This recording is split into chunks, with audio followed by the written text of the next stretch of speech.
உச்ச நீதிமன்ற தீர்ப்பு என்ன சொல்லுதுன்னு சொன்னா, அந்த நீட் சட்டம்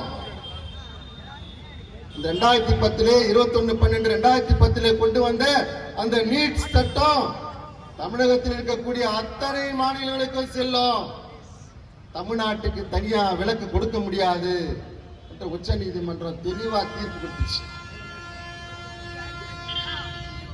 அதுவும் ஒண்ணு சொல்றேன் உங்களுக்கு.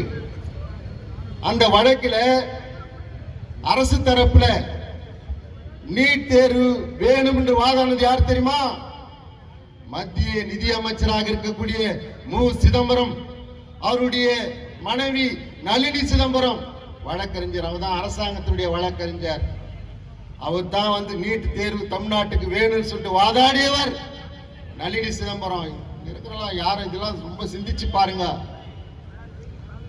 அந்த தீர்ப்பு வந்த உடனே நளினி சிதம்பரம் கிட்ட பேட்டி கேட்கிறாங்க.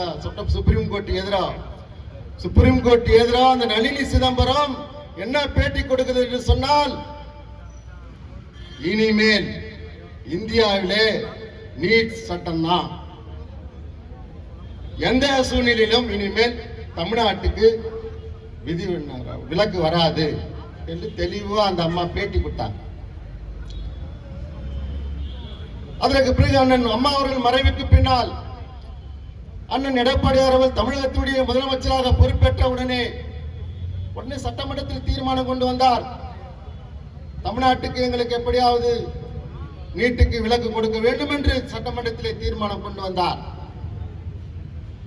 அதற்கு பிறகு உச்ச நீதிமன்றத்துக்கும் சென்று வாதாடி கொண்டிருந்தார்கள். ஆனால் அண்ணன் எடப்பாடியார் அவர்கள் தெளிவாக தெரிந்து கொண்டார்கள். இந்த சட்டம் இந்திய நாட்டுக்கு, இந்திய தேசத்துக்கு பொருந்தக்கூடிய சட்டம். உச்ச நீதிமன்றமே நம்மளுக்கு கைவிரித்து விட்டது. இனிமேல் நம் மாணவ செல்வங்களை நாம் காப்பாற்ற வேண்டும். மருத்துவராக வேண்டும் என்று கனவு காணுகின்ற அந்த மாணவ செல்வங்கள் மருத்துவராக வேண்டும்.